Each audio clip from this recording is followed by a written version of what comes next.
Programa Novo Alvorecer, trazendo boas novas para você. Uma realização Assembleia de Deus de Caratinga. Meus irmãos, a paz de Cristo para você, programa Novo Alvorecer chegando para te abençoar com uma palavra de vitória e de bênção para você e para sua família.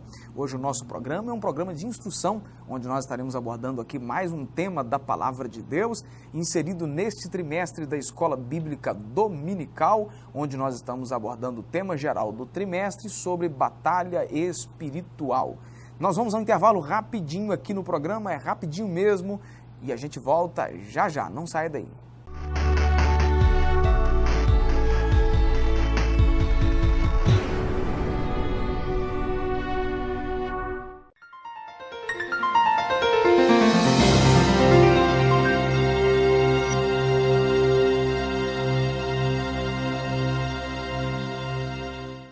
Continuando o programa Novo, o Alvorecer, comigo aqui o irmão Joás, mais uma vez. Deus te abençoe, Joás.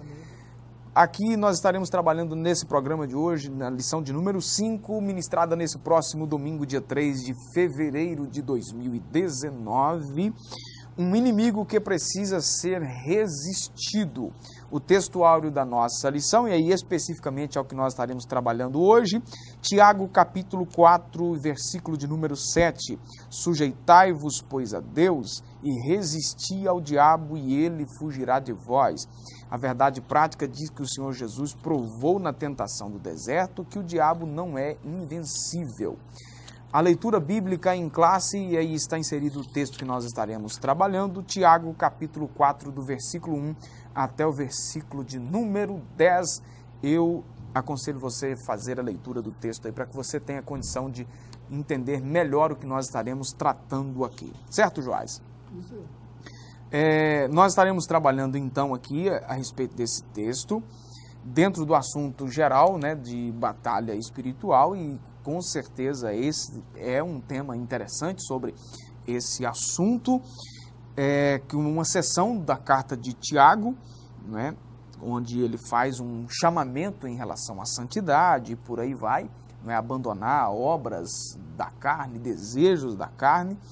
Essa carta é dirigida então aos cristãos, né, do primeiro século, a fim de encorajá-los, a fim de trazer a eles uma instrução. E Tiago está mostrando então que resistir ao diabo já era um bom começo. Então nós estaremos trabalhando isso aí, que precisamos então tomar essa iniciativa aí de não apenas resistir ao diabo, mas sujeitar a Deus, e aí com certeza teremos forças para resistir ao diabo. É isso. Quem tem Deus como amigo, né, ele se afasta das paixões do mundo, né, ele se torna inimigo das paixões mundanas, né. O mundo parece hoje um caos no que diz respeito às paixões, né? Todo mundo sendo guiado pelas próprias paixões. Aí você vê por toda parte violência, intriga, né? Uma série de coisas feitas através dessas... de dar vazão para essas paixões, né? Uhum. A partir do momento que alguém procura essa vida diferenciada, né, vida de santificação, né, de santidade ao Senhor, ele se afasta dessas coisas, né? É um antídoto aí para esse caos que nós vemos à nossa volta, né? Então vamos lá, vamos dar uma pincelada aqui primeiro na carta de Tiago. Eu disse aqui já que foi dirigida especificamente aos cristãos dispersos, né, de origem judaica. Trata-se de um livro prático. É muito comum fazer uma associação dessa epístola, né, dessa carta, ao Sermão do Monte, né, que a gente pode conferir aí o Sermão do Monte, conhecido aí, uns dizem, né, o extenso Sermão da Montanha, né, pode ser lido aí em Mateus capítulo 5, 6 e 7. É um sermão que vai falar justamente dessa... vai ter essa coisa da praticidade, né? De como viver essa vida de santidade, né? Então as semelhanças são muitas por causa disso, né? Há essa comparação aí, né, por causa desse sermão prático, né? Essa exortação, esse convite, né, a viver uma vida de caráter, uma vida de honestidade, né, uma vida de santificação mesmo. É claro que os demais ensinos de Jesus, os ensinos apostólicos, todos eles um valor indispensável, tanto é que estão na palavra de Deus. Mas eu acho que a fala de alguém, né, de vez em quando a gente ouve alguém dizer isso, que se tivesse chegado até nós apenas o sermão da montanha já seria suficiente para a gente viver uma vida piedosa diante de Deus. Claro, apenas aqueles 3 capítulos ali já seria muita coisa, né? Seria muito, muito valioso para nós, né? E nós temos as palavras de Jesus aí, a coletânea esplêndida, né, dos evangelhos, e os apóstolos que vieram depois, né? E Tiago é um deles, né? Esse Tiago que nós estamos falando provavelmente é o irmão de Jesus, né? O meio-irmão, né? O irmão carnal, né? Provavelmente é ele, porque só o fato de ser escrito em 45, né, já exclui aí pelo menos 2 deles, né, que foram martirizados antes disso. Né? Então, e assim, a apresentação, né, a apresentação indica muito que se trata desse Tiago, o meio-irmão de Jesus. Meio-irmão, você diz, por razão da questão do pai, né? Não tem o mesmo pai, né, então... Sobre o conteúdo da epístola, confirmando aí a antiguidade que você acabou de dizer, cerca de 45, né, depois de Cristo, indica aí então que Tiago vem de uma época em que os discípulos eram chamados de o movimento de Jesus.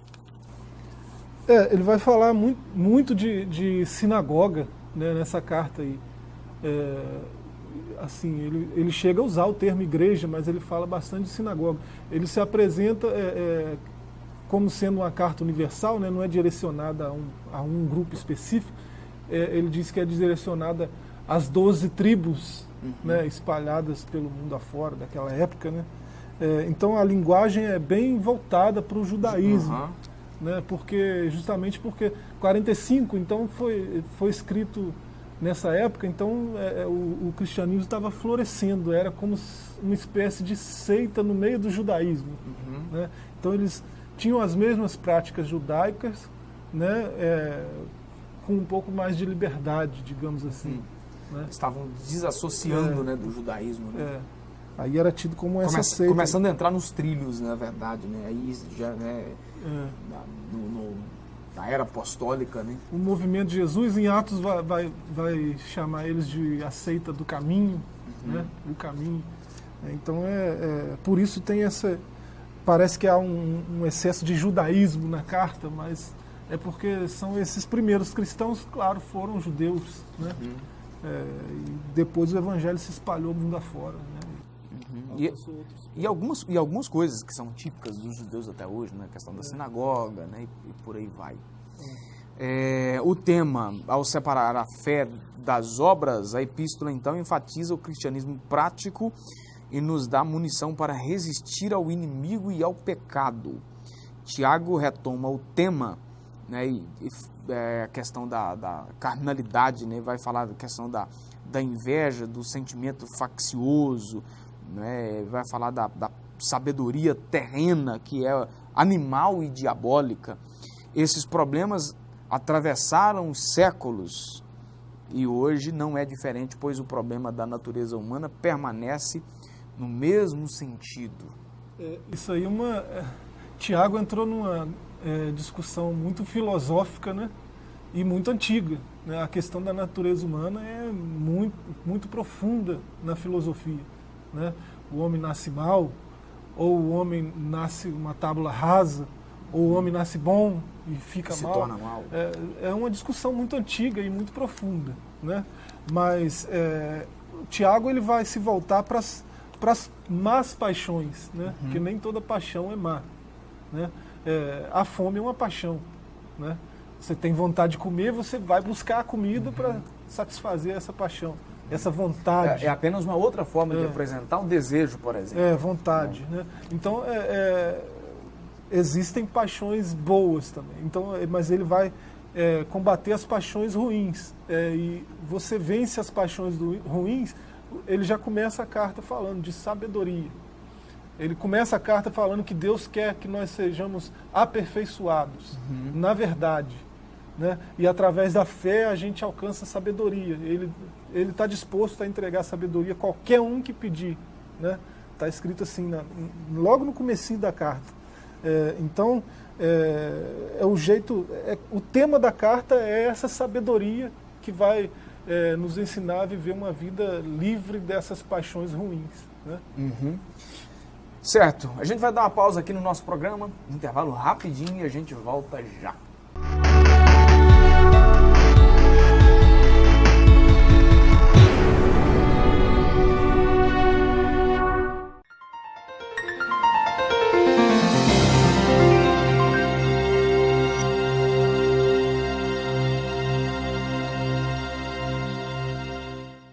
Continuando o programa Novo Alvorecer, segundo bloco e segundo tópico da nossa lição, sobre os deleites da vida, Tiago vai abordar algumas coisas aqui, né? Você usou no bloco anterior aí, foi até uma palavra usada também pelo autor aqui, das paixões, né? E aí em outra palavra, né? Os deleites, né? E aí nós vamos abordar aí guerras e pelejas, cobiças e invejosos e tal. Palavras de metáforas são pesadas, usadas por Tiago, e mostram o nível das disputas entre os cristãos por causa dos deleites, ou seja, por causa dos desejos maus. A expressão guerras e pelejas refere-se às discussões acirradas sobre o meu e o teu, e isso é muito grave. Disputa, discussão é até próprio de qualquer grupo de pessoas, né? É até natural. Até. A discussão no campo das ideias, hein? Por aí vai, para se chegar a um denominador, né? Mas quando sai disso aí, né? Quando sai do campo das ideias, né? Discutir ideias, discutir teorias, e para discutir posse, a coisa complica um pouco mais, né? E parece que Tiago estava falando desse tipo de discussão, né? Motivado por esses desejos, né? Por desejos maus, né, no caso. Cada um olhando só para o próprio umbigo, que é um termo que a gente usa, né? O que é meu, e aí todo mundo gira em minha volta, tudo tem que contribuir de acordo com aquilo que eu quero, com aquilo que eu desejo, tudo tem que ser do jeito que eu desejo, né, no tempo que eu quero. Né? Então, isso gera conflito, porque cada um quer do seu jeito, né? Aí começa a gerar conflito entre esses desejos, eles entram numa zona de conflito, né? Um com o outro. Né? O meu desejo, se eu viver por ele, eu vou incomodar você bastante, porque você também tem seus desejos. Né? Vai virar uma guerra, né? E na vida cristã não é ideal que isso ocorra. Né? A gente sabe que ocorre, mas não deve ocorrer. É isso que Tiago está dizendo. Certo. Né? Aí o texto é esse, ele começa fazendo uma pergunta: de onde vêm as guerras e pelejas entre vós? Aí ele vai dar uma resposta assim, fazendo outra pergunta: porventura não vem disto, a saber, dos vossos deleites, que nos vossos membros guerreiam? Ou seja, deleites desejos pessoais. Deleites que nascem da carne, né? Da própria carne. E significa então o prazer experimentado pelo sentido de paladar, posteriormente por meio dos outros sentidos e da mente. É a procura indiscriminada do prazer. A palavra aí do grego, né? A mesma palavra que a gente usa para hedonismo, né? Que é essa busca pelo prazer a qualquer custo, né? É uma filosofia até, né? Um ramo da filosofia que acreditava que a vida que vale a pena é aquela vida baseada no prazer, né? E assim, a gente sabe que a vida real, né? Se você for um pouco realista, né? Um pouco, pelo menos, você percebe que você não é só a soma dos prazeres que você teve. Né? Você é muito mais moldado pelos seus conflitos, né, pelos seus não prazeres do que pelos prazeres, né? A gente é muito mais moldado por aquilo que dói do que por aquilo que nos dá prazer. Verdade. Né? E o problema é que quem busca desse prazer desenfreado, aí o sujeito vive uma vida sem limites, né? É, uma vida sem sentido também, né? Porque se o único sentido da vida é esse prazer, né? É uma vida muito rasa, né? Muito vazia de sentido, né? A vida é muito mais do que isso, né? Sobre a cobiça e a inveja, ou os cobiçosos e os invejosos, a cobiça é o desejo excessivo de possuir o que pertence ao outro. E a inveja é um sentimento de tristeza e pesar pela alegria, felicidade e sucesso de outra pessoa. Dois sentimentos aí terríveis, né? Ele falando desses desejos maus que esses irmãos aí da igreja primitiva manifestavam, né? E elencando esses desejos aí, chega nesses dois terríveis, cobiça e inveja. Ou seja, que a cobiça, o desejo de possuir o que pertence ao outro, não é o desejo de possuir um do mesmo. Né? Vamos supor, você chega aqui com um carro novo. É o que diferencia a inveja da cobiça. Né? Você chega aqui com um carro novo. Não é o desejo de querer ter um igual ao seu, é o desejo de querer ter o seu. Já a inveja é um sentimento de tristeza e pesar pela alegria, pela felicidade e o sucesso do outro. Você alcançou o seu objeto de desejo e você se encontra feliz por isso. Aí quem tá perto olha para a sua felicidade e sente uma tristeza profunda, é invejoso. Né? É uma pena, né? E para findar aqui esse bloco sobre adúlteros e adúlteras, que é uma figura de linguagem que ele vai utilizar aí desde o Antigo Testamento para descrever apostasia ou infidelidade a Deus. Durante toda a Escritura, você vê o próprio Deus fazendo essa analogia, essa comparação, né? Do povo de Israel, que é por vezes chamado de noiva também, né? Igual a gente fala da igreja, né? Tem um profeta que até mostra uma poesia bonita, né? Do Senhor falando, chamando a atenção de Israel, dizendo: você não lembra quando você me seguia, me amava, me seguia pelo deserto, né? A comparação desse povo com uma noiva, né? E esse povo, quando se desviava da sua vontade, quando fazia o que era mal aos olhos do Senhor, né, a analogia é invertida, né? É tido como uma noiva adúltera, uma esposa adúltera, né? Alguém que está traindo o esposo. Né? Então, e isso aparece com frequência nas Escrituras, né? Não só no Antigo como no Novo Testamento. Quem está com a revista aí tem as referências, né? A gente não vai ficar citando as referências, são muitas, né? Mas a Bíblia está cheia dessas comparações e dessa analogia. Exatamente. Ok. A gente vai dar um intervalo rapidinho, o último deles, e a gente volta já.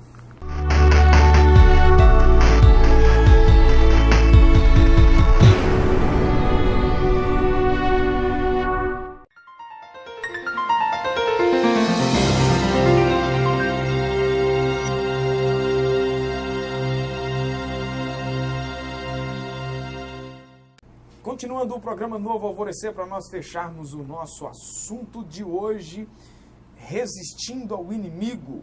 Tiago apresenta a receita para resistir o inimigo.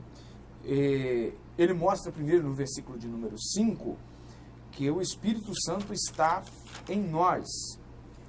Ele diz: ou cuidais vós, que em vão diz a Escritura, que o Espírito que em nós habita tem ciúmes de vós. Então, ou seja, nós somos templos e moradas do Espírito. Nisso, então, temos a ajuda de Deus para resistir ao diabo. Nessa luta que ele apresenta, que acontece quando alguém começa a andar com Cristo, né? Começa a acontecer essa luta, esse atrito entre os desejos maus, né, e a vontade de Deus. E como que a gente vence isso? Não tem como vencer sem a ajuda do próprio Deus, né? Ele que manifesta através do seu Espírito a vontade dele para nós, né? Ele quer que nós glorifiquemos a Ele em todas as circunstâncias. Nós nascemos para isso, né? O ser humano foi criado para isso, para a glória de Deus, né? O apóstolo vai até dizer que quer comamos, quer bebamos, quer façamos qualquer outra coisa, né? Fazer tudo para a glória de Deus. Então nós nascemos para isso. Essa natureza humana que se corrompeu, né, com o pecado, com a queda, ela deseja o contrário disso, né? Os desejos dessa natureza corrompida vão sempre nos distanciar da glória de Deus, né? Então, Cristo veio para inverter essa lógica, né? E Ele faz isso através do Espírito Santo. É o Espírito Santo que vai nos capacitar a fazer a vontade de Deus, a cumprir a vontade de Deus, né? Vivendo uma vida de santificação, de alegria, né? Como é que a gente vai viver uma vida? Alegrai-vos, né? É uma ordenança. A recomendação de Paulo, né? Essa você olha em volta, né? Violência por toda parte, um caos geral. Como é que você vai ter alegria num ambiente desse, né? Pelo Espírito Santo. Ele que nos vai moldando de acordo com o que Deus quer que a gente seja, né? Aí a gente consegue até resistir o diabo e ele fugir. Na submissão de Deus, que é a submissão humilde diante de Deus, é descrita então de várias maneiras. Essa submissão então é descrita como resistir ao diabo, por exemplo. Jesus diz que ninguém pode servir a dois senhores, Mateus 6:24. As mãos são instrumentos das ações e o símbolo de toda a conduta. Para que elas sejam limpas, é necessário primeiro um coração purificado. É isso que a gente estava falando, né? Esse duplo ânimo, né? Esse ânimo dobro, né? Essa indecisão, essa divisão, é por causa dessa luta que a gente falava aí, né? Das paixões com a vontade de Deus. A gente só vence isso mesmo pelo Espírito Santo. Ele vai purificar o nosso coração, vai dar outros moldes para a nossa conduta, né? Vai dar outros nortes para a nossa conduta, né? Esse aí parece até meio paradoxal, né? Sede santos porque eu sou santo. Parece um negócio utópico, difícil demais. Como é que eu vou ser santo igual Deus é santo? Né?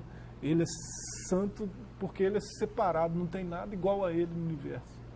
Né? Como é que eu vou olhar para esse padrão e achar que é possível alcançar esse padrão? Né? É possível porque nós somos selados pelo seu Espírito. Né? Vai chegar ao ponto de você dizer igual o apóstolo, eu não vivo mais, é Cristo que vive em mim.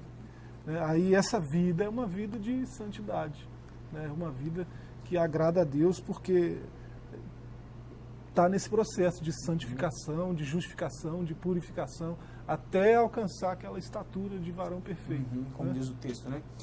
Tiago ainda continua suas exortações, falando a respeito de sentir nossas misérias, de lamentar, de chorar, de substituir o riso pelos lamentos, de sentir angústia e nos humilhar diante de Deus. É o versículo de número 9.